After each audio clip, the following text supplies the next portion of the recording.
Ever find yourself doom scrolling at 2 in the morning when you definitely, absolutely meant to be asleep? Yeah, we've all been there. Welcome to this explainer.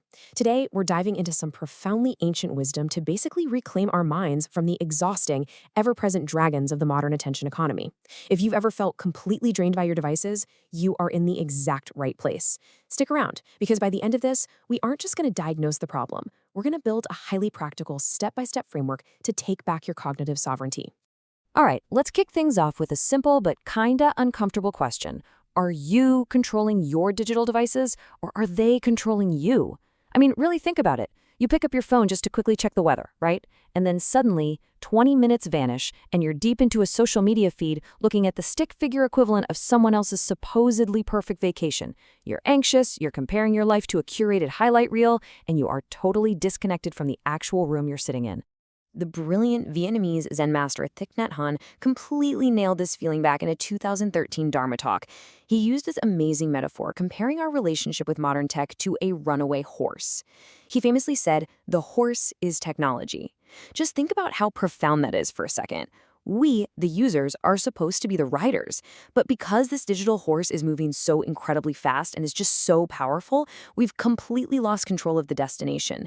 We're literally being dragged wherever the algorithm decides to take us, just holding on for dear life. Section 1. The Trap of Mindfulness.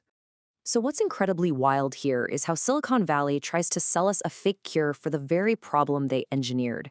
Realizing their tech was burning people out at record rates, the corporate world started embracing a heavily edited, watered-down version of meditation. Sociologist Ronald Purser coined the absolute perfect term for this, McMindfulness. It's the corporate commodification of meditation. It strips away all the deep ethical roots of Buddhism and just packages it into a quick, easy-to-consume fix. Purser argues that companies basically use this as a pacifier to make us compliant, unquestioning workers. If you're stressed out because you're overworked and bombarded by urgent emails, McMindfulness whispers that the problem is in your head, not the system. When you actually put these two side by side, the contrast is staggering. Corporate mindfulness essentially privatizes your stress. It blames you for your burnout and says, hey, go take 10 minutes to breathe deeply in a quiet room so you can get right back out there and boost your productivity. True mindfulness, though, it doesn't ask you to abandon your ethics. Rooted in ancient traditions, true mindfulness actually encourages systemic critique. It wakes you up to the conditions around you, fosters deep compassion, and gives you the clarity to step back and say, wait a minute, I'm not the broken one here. This system is literally designed to exhaust me. That is a massive paradigm shift. Section 2, Media as a Toxin. To truly get our focus back, we've got to fundamentally change how we look at our screens. We need to realize that the digital inputs we're blindly consuming can be just as poisonous to our bodies as terrible food. This brings us to a really fascinating update to Buddhist ethics. In his 2014 revision of the 5 mindfulness trainings, Thich Nhat Hanh explicitly expanded the definition of a toxin. Historically, that just meant staying away from alcohol and drugs. But he smartly brought it into the digital age, adding certain websites, outrage-generating social media platforms, and violent electronic games to the list. He saw clearly that consuming sensationalist media breeds anxiety, anger, and this deep sense of loneliness. It quite literally acts as a poison to the mind.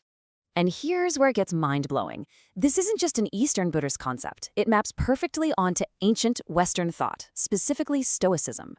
2,000 years ago, long before the internet was even a sci-fi fantasy, Seneca taught that filtering out distractions is absolutely the only way to cultivate a calm state of mind.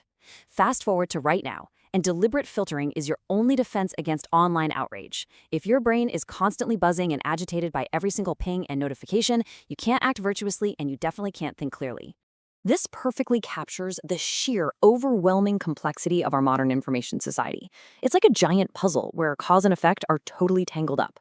We're showered with thousands of disconnected bits of information every single hour. You might read some sensationalized headline about the economy while drinking your morning coffee, and then an hour later you find yourself snapping at a coworker, completely unaware of why you're so agitated. Trying to absorb all of this without a deliberate filter isn't just hard, it's scientifically impossible. Filtering isn't a cute productivity hack anymore, it's a requirement for cognitive survival. Section 3, the mindfulness bell. Okay, so how do we actually live in this hyper-connected mess without constantly losing our minds? This is where we pivot from the problem to your practical everyday guidebook. One of the most brilliant, actionable things Thich Nhat Hanh recommended was the mindfulness bell. The idea is simple. Set a bell to ring every 15 minutes. You can use basic software or a phone app for this. When it rings, it acts as this mechanical auditory trigger that shatters your algorithmic trance. It's a prompt to literally freeze your scrolling, take a breath, and consciously reconnect with your physical body. It pulls you straight out of cyberspace and drops you securely back into reality. Section 4, Friction and Digital Freedom. Now, a bell alone isn't always going to cut it against billion-dollar algorithms built by the smartest engineers on Earth. Cognitive science shows us our brains basically run on two tracks: a fast, impulsive, reflexive system and a slower, deliberate, reflexive system. Social media mercilessly exploits that fast system. To fight back, we have to intentionally build friction into our day. Here is your digital minimalism playbook. First, add that friction using app blockers. Tools like ScreenZen or Freedom force you to wait 20 seconds before an app opens. That's usually enough time for your slow brain to kick in and say, actually, I don't need to look at this. Next, banish the phone from your bedroom. Just get a standalone analog alarm clock, like the Mudita. And finally, swap the endless scrolling for analog tools. Keep a simple paper notebook around to doodle or journal when you're bored, instead of instantly reaching for that glowing rectangle. So, what's the actual payoff for all this effort? Let's look at the data and firsthand accounts from people who actually do this. The results are incredible. And look, this isn't about becoming a more efficient worker bee. This is about getting your joy back. Taking these steps leads directly to returning creativity. It's like finally picking up that guitar you've been ignoring for years.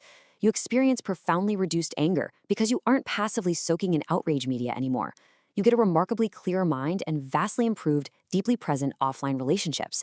It is the ultimate mental reset.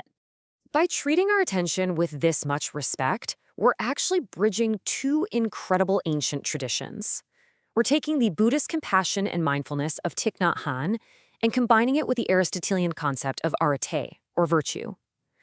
When we apply this to our daily routines, we hit what the Greeks called eudaimonia, true, authentic human flourishing.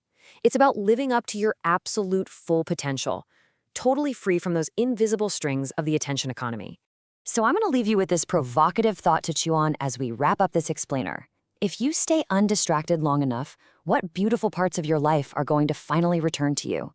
How much of your authentic self, your creativity, your laughter, your real-world relationships is just sitting there, waiting to be reclaimed once you drop the digital distractions? Take a deep breath, put the phone down, and go find out. Thanks for hanging out with me to explore this.